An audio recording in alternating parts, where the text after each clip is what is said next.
Hi, I'm Lori. I'm a tour guide with the City of Bellevue, and this is the Presbyterian Church. The Presbyterian ministry in Nebraska was started in the mid-1840s by Reverend McKinney, and he used to minister down by the river. There used to be a mission, and mainly he ministered to the Indians and to the few white settlers that were here at the time.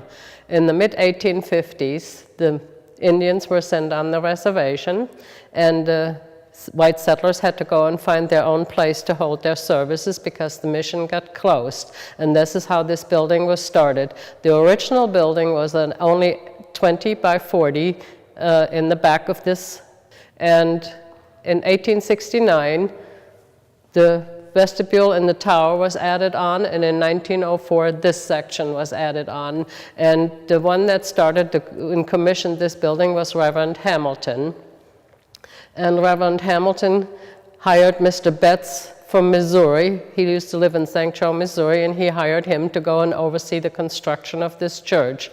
Now you ask yourself, how did he find Mr. Betts, since we didn't have the yellow pages or Angie's List in those days? Well, all the settlers that moved from east to west, most of them went through St. Joe, Missouri, and that is where they saw his work, and that is how his reputation brought him up here to go and oversee the building of this church. It was started in 1856 and it was completed in 1858, and all the woodwork you see in here except for the benches are the original.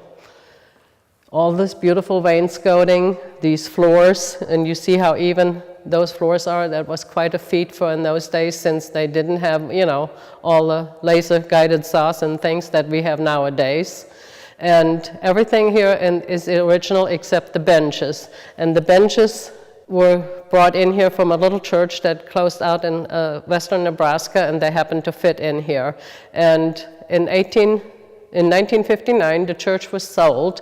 Mrs. Lamar bought the building, and she rented it out for quite a few years to different denominations. And the last venue that was in here, it was an antique hall, and that is where we think the benches disappeared. And in 1972, the city bought the building, and the city had to go restore the building, and they had to go find benches, and that is when we got those benches from the Western Nebraska Church.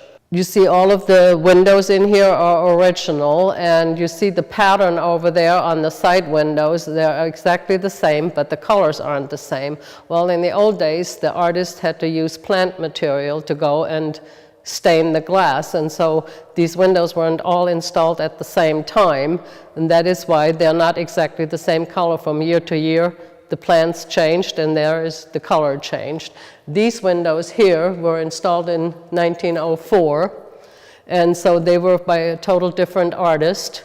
And unfortunately, in 1908, we had a tornado, and it took down the roof and the steeple.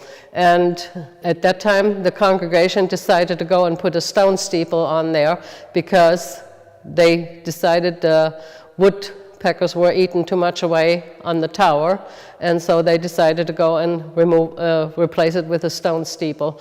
In 1972, when the city bought the church, they put it back to as close to the original tower as they could, and that is why we now have the almost original steeple again. And kids always ask me how come it took 2 years to go and just complete the smaller part of the building. Well, remember, in the old days, they had to have horse and buggy and bring all the material up from the river. And this is the oldest church in the state of Nebraska. And the reason why it is out of stone and mortar is because that was readily available down at the river and didn't cost anything. So the only imported here is the glass and the wood. And after the 1904, this addition was added on as the congregation got bigger. And in 1959, as I said, they sold the building to Mrs. Lamar because the congregation got too big, and they built a new building up on the hill, the new Presbyterian Church.